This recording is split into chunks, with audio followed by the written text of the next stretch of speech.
everyone. This is Carolyn Toss Podcast and YouTube channel. I'm your host, Carolyn Hines, film critic and journalist. And this is one of my interviews for the 2024 New York Asian Film Festival. And today I'm very happy to be joined by the creative team and cast of Operation Undead, a Thai horror series unlike anything that I've seen, even in the zombie genre. So that's an accomplishment in itself. And the film is having its world premiere here at the festival. And today I am joined by director Kong, producer Lakkana, and actors Nonkul, Awat, Ping, and Akarat. And so thank you so much, everyone, for joining me today. Thank you. Thank you for having us. Thank you for having us. Hello. Thank you. So this film it's a zombie film, yes, but it is not your typical zombie horror in that it's very much about war, and it's about the effects of war on people. So my first question is going to be for the director, for Kong. What inspired you to make this film about this particular war? Because I was doing research and it's called The Forgotten War of Thailand because it was a very short and brief skirmish that took place, looking at my research, December the 8th, 1941 in the southern province of Thai. ทำไมถึงเลือกที่เคยเห็นที่มาแล้วแต่เลือกที่จะเป็นสงครามครั้งนี้เขาบอกว่าเขาไปทำรีเสิร์ชมามันเรียกว่า Forgotten War ก็เนื่องจากมันเป็นคอนเทนต์วอร์เนี่ยแหละเราเลยมันมีพื้นที่ที่เราจะใส่เรื่องราวซอมบี้ลงไปในนั้นได้เหมือนประวัติศาสตร์ที่ไม่ได้ถูกจารึกไว้แล้วก็เหตุผลที่มันเป็นสงครามอันนี้เพราะว่าในรีเสิร์ชจริงๆเนี่ยยุคสงครามโลกครั้งที่สองเนี่ยถ้าเคยได้ยินญี่ปุ่นมันจะมีเรียกว่ายูนิต731คือการทดลองเอาวุธชีวภาพทางนาซีเองก็เลยทดลองทางญี่ปุ่นเองก็ทดลองเหตุการณ์นี้มันคือญี่ปุ่นยกพลพื้นที่ไทยเพราะฉะนั้นมันก็มีมูลเหตุที่ทำให้เป็นจุดเริ่มต้นของซอมบี้ที่เกิดในสงครามที่ไม่ถูกบันทึกมีไว้ So the reason why I select this one because it's called Forgotten War. That means, nobody really talking about it. There is a room for me to add this story of zombie in there. And also about World War II. During that time, with the Japanese side, also have the unit called Unit 731, which is based on true story that they're doing experiments. They were doing experiments on the Chinese, yeah. Right. They're doing some experimental and that can be, kind of fit in the story that I want it to be. And for this film, the first thought that appeared in my head was war makes monsters of men. And the film is really about how war turns innocent young boys, because they're all teenagers in the film, innocent young boys, and it strips their dreams away and turns them into something they never thought to be. Can you just talk about developing that aspect of the story? Yes, there are zombies, but it's more about the emotional and the mental toll that war takes on them because it changes their entire personalities and their outlook on life and family. บอกว่าคือเรื่องเนี้ยแมสเสจนึงพูดถึงสงครามเนี่ยจริงๆแล้วน่ากลัวที่สุดที่มันทำลายเด็กเหล่านี้ไปหมดเลยอย่างเงี้ยที่เด็กอายุเป็นกว่าเลยคิดได้ไงทำไมถึงแบบมีไอเดียนี้ที่จริงที่พูดเรื่องสงครามจริงๆมันต้องหมายถึงว่าเราอยากทำให้หนังเรื่องนี้มันเป็น coming of age มันเป็นเรื่องของการที่เด็กวัยรุ่นกลุ่มหนึ่งที่เขาควรจะได้ใช้ชีวิตของเขาอย่างเป็นสมบูรณ์แบบในแบบที่เด็กวัยรุ่นคนหนึ่งคนควรจะเป็นการที่เนี่ยมันเป็นโจทย์ที่สำคัญว่าเฮ้ยการยุวชนทหารเนี่ยมันคือการเป็นเหตุการณ์ที่เขาเอาเด็กต้องเอาเด็กกลุ่มเนี้ยที่ไม่ได้มีความพร้อมหรือความสามารถในการออกไปรบเนี่ยไปเผชิญหน้ากับสงครามเพราะฉะนั้นซอมบี้มันจึงเป็นตัวแทนว่ามันทำให้กัดกินชีวิตพวกเขาจนมันเกิดเรื่องเกิดราวในเรื่องเนี่ยเพื่อจะเป็นคำตอบว่าเฮ้ยในช่วงชีวิตของวัยรุ่นเนี่ยคุณจะต้องเจอกับอุปสรรคหลายๆอย่างที่เหมือนคุณต้องเจอกับสงครามและความไม่พร้อมเหล่านี้แหละคุณจะเติบโตไปเป็นคนเดิมหรือคนใหม่แบบไหนมันเป็นคำถามที่เรารู้สึกว่าโจทย์เนี่ยมันสำคัญมันน่าสนใจที่ว่า quite deep. So the teenager, right? In during that time, I feel like the teenager, they are just young children and they should have their own life. They shouldn't be in military. They shouldn't go to the war, but we use them and put them in the war, and it's kind of killing their life. You know, it's just like zombie, that's the same thing that zombie took their lives. So it's kind of parallel of zombie and the war, that, you know, like these young soldier or junior soldiers, that they have their life, they have their dream, and they should have lived instead of going to the war.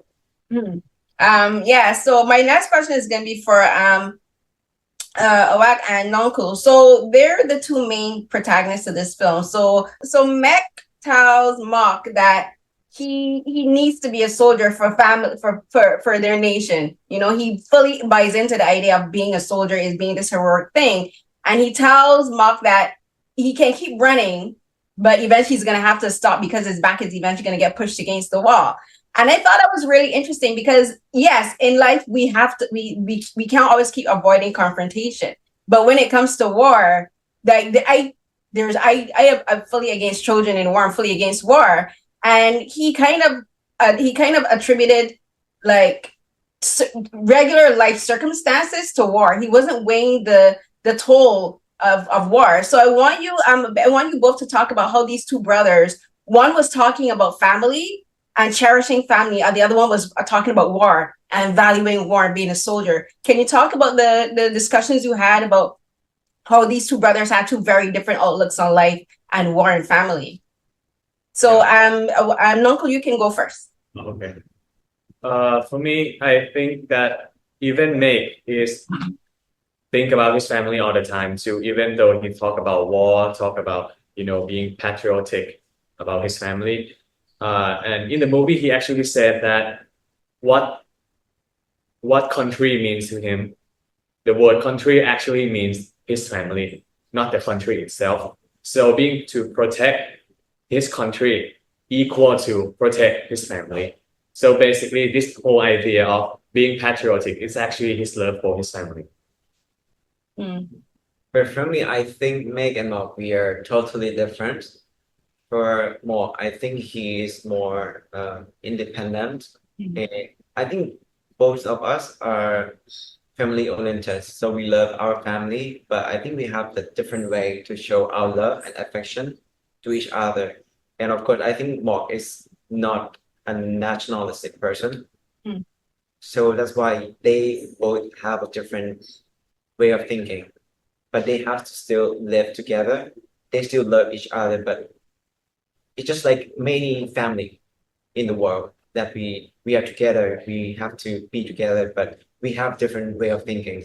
But I think because it's because of our personality as well, that the way we show affection is very different. And I think that's why it's created like some conflict between Meg and Mark, because we cannot say what we think straightforwardly. So we have our own way to show affection. And maybe it's too late to show that affection, you know, because we are being ourselves. Yeah. And that's the thing about war. War brings out the worst in people, you know, and it rips families apart. And that's one of the biggest tragedies of war. And the scene that really struck me in this film is because right after they have that discussion, that's when the first battle on the beach begins. And the thought again that also crossed into my head is we're like from years, you know, just watching so many films about war and documentaries, like they glorify war and say like you get to fight, you know, you want to fight for your country. But then I love that director kind of said like the battle ends just like that. Like what is fighting in war, in the context of war? Like they don't even get a chance to actually fight. They're killed almost immediately. And those who aren't killed almost immediately are left with the scars of it. So I think the film really does talk about what is the point of fighting if if you don't even get a chance to fight, like if the odds are stacked against you. And so Ping, as one of the actors who plays one of the soldiers, can you talk to me a bit about working with everyone about with regards to the zombies, because you guys are not the typical zombies. You're fast, you're aggressive, but you also have the emotional toll that is taking on these characters. Like they're all like they want to go home, but they know they can't really go home. So talk about playing these aggressive characters, but still keeping the emotionality of the characters, because you guys are sad. Like it's very sad watching them. It's like I want them to go home. So I think it's really hard for me because like when I watch the zombie movies, it's gonna be like they didn't have mindset. They're gonna like their brain is got destroyed already. But in this movie, we are all have emotional. We are all have like thinking, and we are all. I think we are half human and half zombies. So I think it's really hard for me to every physical, every what's that called? Every movement. Yeah, every movement is gonna be from like feel when like the zombie feel, and it's gonna be like that movement. So it's not just like we not just like movement like zombies, but we feel and movement like zombies. And everything is all from the mindset from the characters. Yeah, that's a really hard thing for me. Yeah. No, I understand what you mean, because the zombies of yesterday, of like films from like 15, 20 years ago, are not the zombies that we get portrayed now. The zombies that we get portrayed now are fast, aggressive. They don't really think. And they're just like, it's all bloodless. Like everyone would think about like Train to Busan. Like honestly, one of my favorite pictures are shows like The Walking Dead, where these things move super slow, but they're still like super aggressive at the same time. But the characters in this film, the way you portray the zombies is I don't even really see the zombification as really as a horror element. I look at it as more of a dramatic element. Is that this is just an external representation of how they feel on the inside. So I love that these characters they get to retain their identity. They don't lose who they are as people. It's just this is what war has done to them.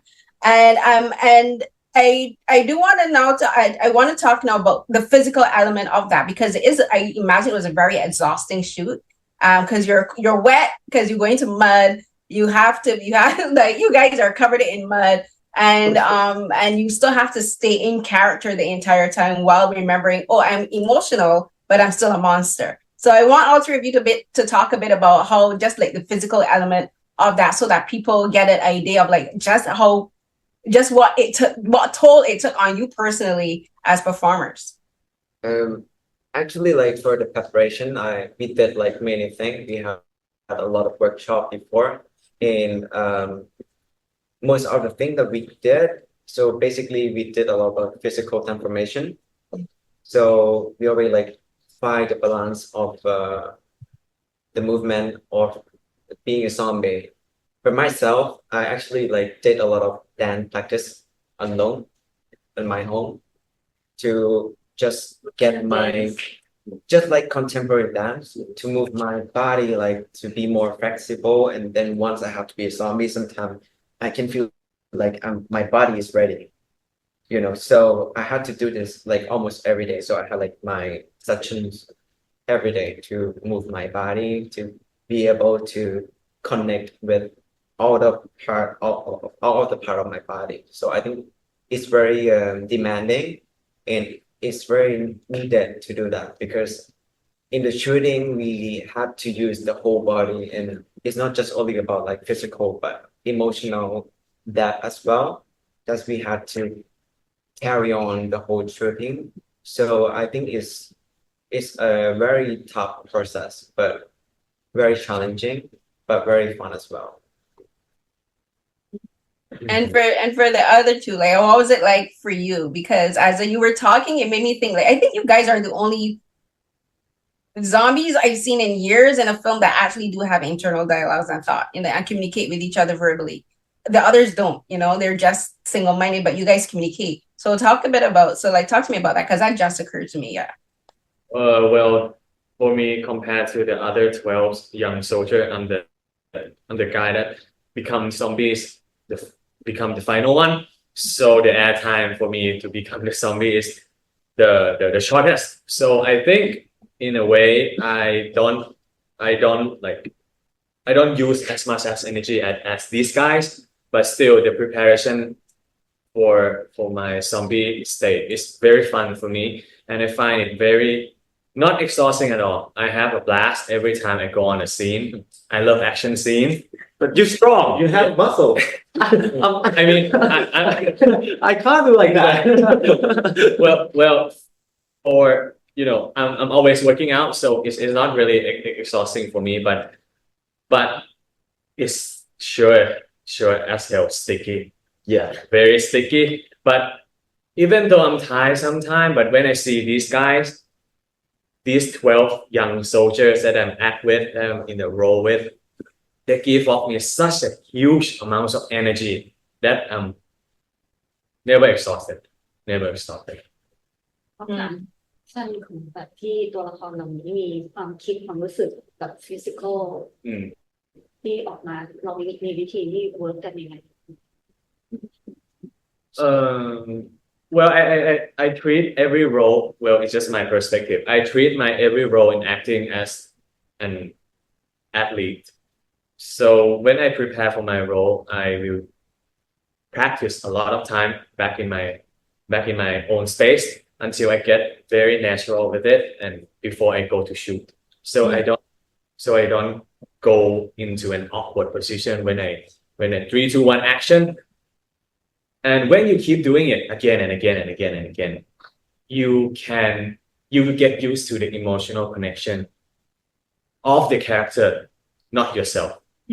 Easier and easier and deeper and deeper. Okay. Lakkana, as the producer of this project, what was it like for you? Because as the producer, your job is, yes, to support the director, but also support the cast. But I want to ask you, like, what was it for you, like, working on this project and learning this particular history of Thailand, and not only just Thailand, but World War II? Because I've watched many films about World War II. I've watched many documentaries about World War II, and this film made me go and research this particular battle, and it was the very first time that I had ever heard about it. So what was it like for you as a producer, as you were like working with Com and like getting into the minutia of making the film? Like, what was it like for you to discover this aspect of Thai history and also world history? Because like it is tied into world history. Actually, like Pong said, it's there's not a lot of information about this part of war and this part of Thailand that has Japanese coming in. So we have a little information. But actually at the beginning when we had this idea, we just want to play with the situation.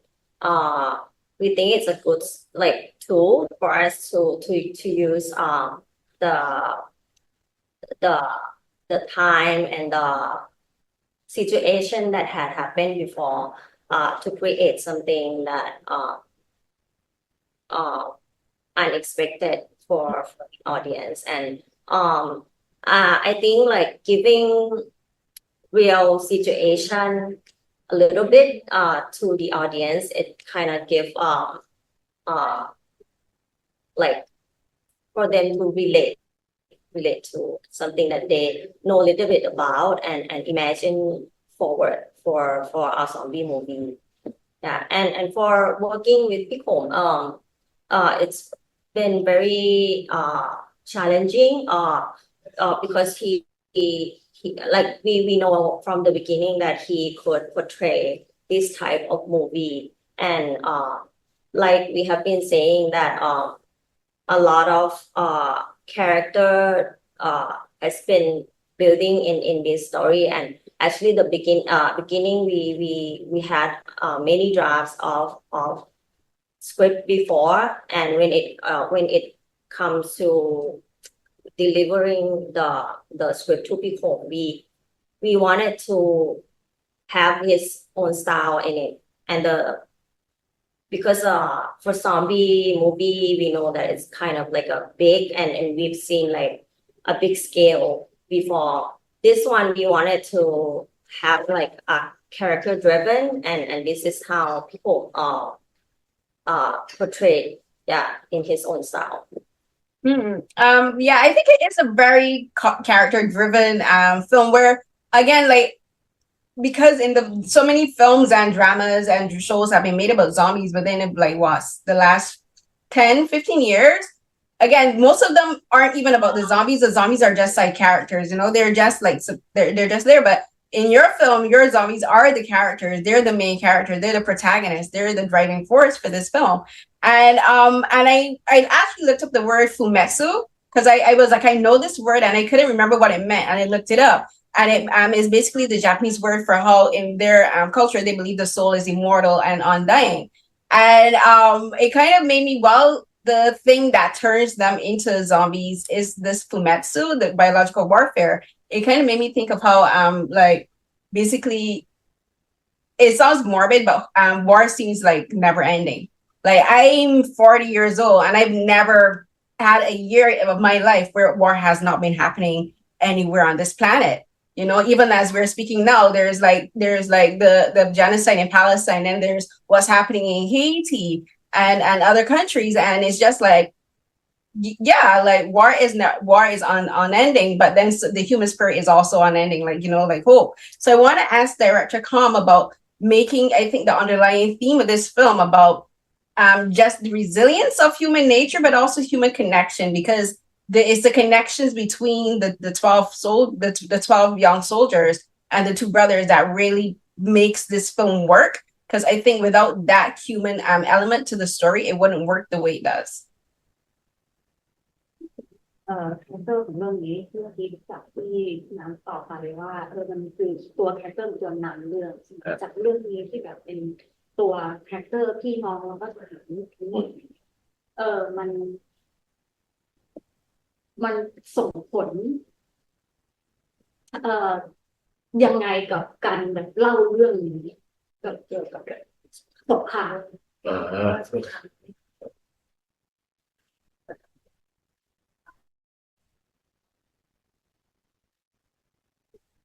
ใช่ก็คือโดยเราตั้งใจให้คาแรคเตอร์เมนคาแรคเตอร์เนี่ยมันเป็นพี่น้องกันประเด็นแรกคือเราจะเล่าเรื่องวัยเยาว์นะครับเรื่องความเป็นพี่น้องความเป็นพี่น้องและของเพื่อนเพราะฉะนั้นมันจะเป็นพี่น้องกับกลุ่ม12 คนที่ถูกสงครามซอมบี้เนี่ยกระทำให้มันเขาก็พยายามที่จะรักษาทุกอย่างไว้ได้เลยแต่มันนี่คือผลของสงครามที่มันจะคงเป็นอยู่ทุกวันนี้เราก็ตั้งใจจะพูดว่าแมสเสจของมันคือมันพูดเรื่องสงครามเนี่ยมันทำลายความเป็นอนันตภาพความเป็นพี่น้องกันเองและความเป็นมิตรความเป็นเพื่อนทั้งหมดมันถูกทำลายจริงๆสงครามก็ไม่ต่างจากซอมบี้นั่นแหละที่แพร่เชื้อพันธุ์ออกไปเรื่อยๆแล้วก็ทำลายทุกความสัมพันธ์ย่อยยับไปหมด First, I picked the character to be siblings because that's what I want to let it lead the story. Siblings, also with friendship, right? And then the result of the war. If I want to explain that, or show that the war is similar to zombie. It's never ending, and it's just killing everything, like killing the friendship, killing the love that they have, or like the love of all human that like we should be together peacefully, but because of the war, and it's the same thing like zombie that is just killing everything.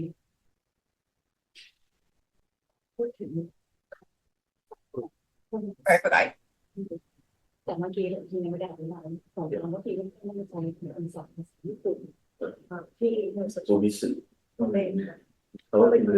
มิสึก็คือนักรบอมตะฟูมิสึคือมันแปลเป็นแบบตัวอิมมอร์ทัล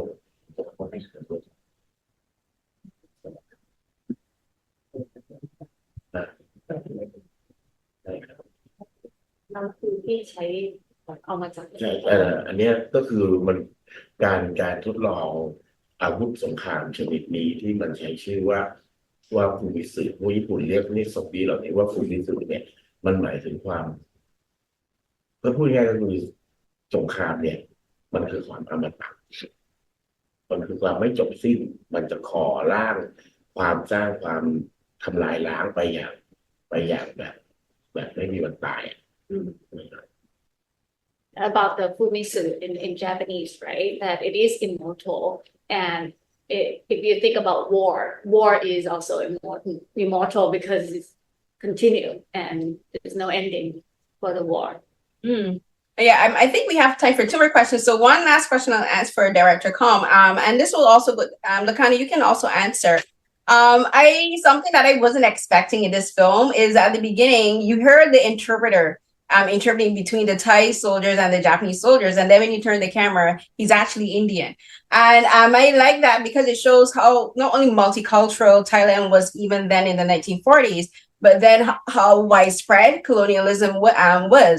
Because like India was colonized by the British, but then right next to Thailand, you have Malaysia, who was also colonized by Britain. And like Thailand itself was a colonizer of Indochina region. So talk to me a bit about making sure that you highlighted how multicultural Thailand was at this time, but also talk about how war brought so many different cultures and people together under like Thailand and Japan at that time, because that was unexpected for me.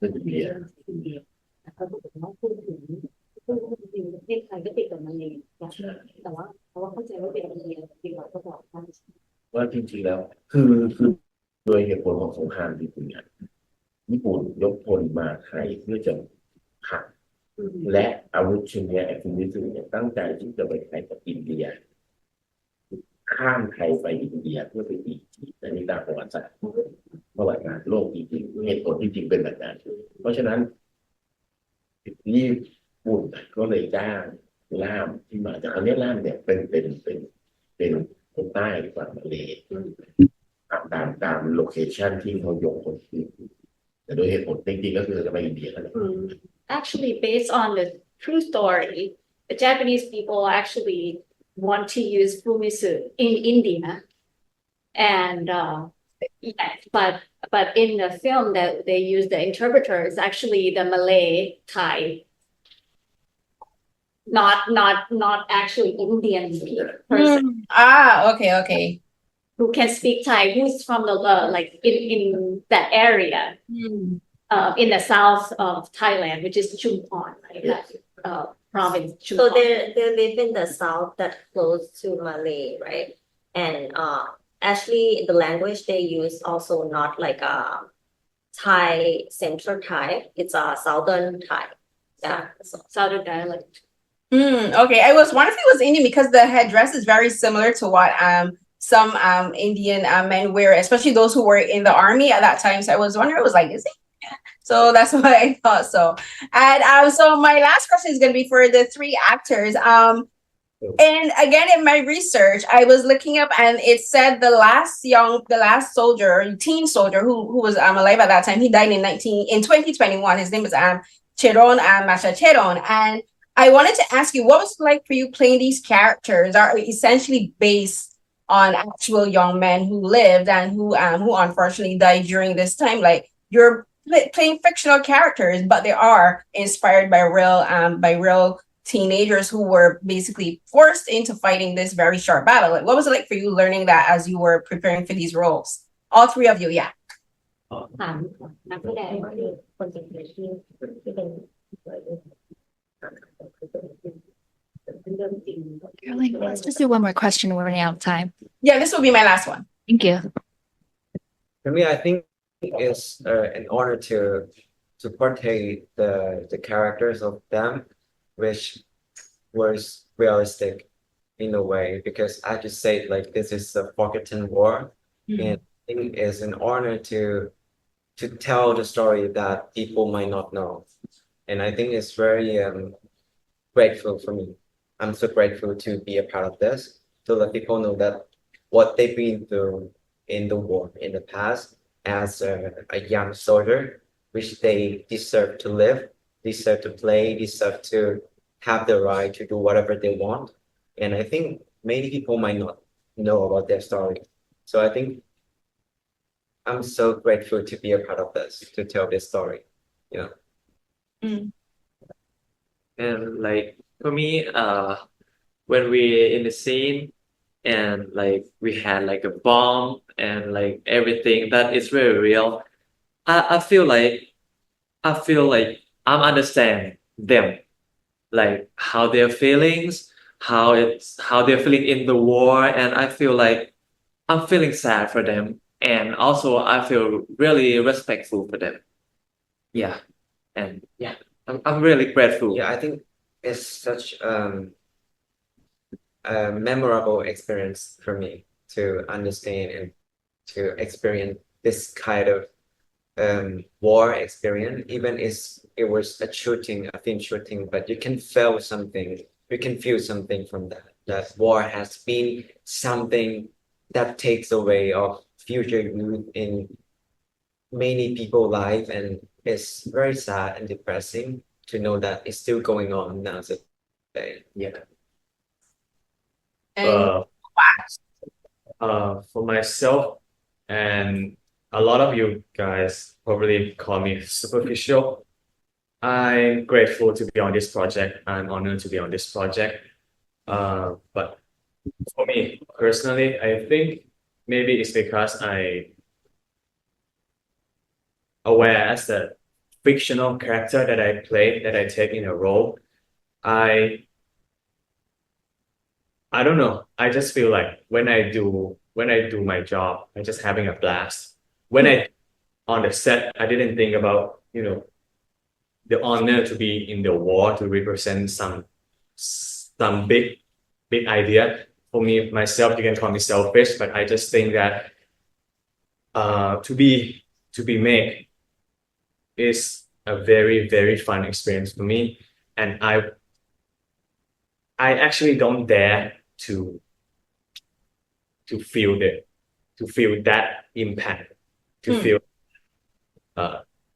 weight, to be in the actual war, because I personally couldn't dare. No, I understand what you're saying. So we have to wrap it up, but thank you so much, everyone, for joining me today. I really appreciate it, and congratulations on the world premiere. I know you guys are having a long day, and it's going to be an even longer night for you. So I appreciate you taking the time for talking to me. Yeah. Thank you so much. Thank you. Bye-bye. Thank you. Congratulations, and thank you, Heen. Have a good night. Bye. Have a good night. So everyone, there was another episode of Carolyn Talks, and in this episode, I was joined by the cast and creative team of the film Operation Undead, which is a Thai, I guess you could say, a political war horror zombie film. I was joined by the director, the producer, and 3 of the actors, and I'm really happy that I got the time that I did with, because like I think I got like 30 minutes with them.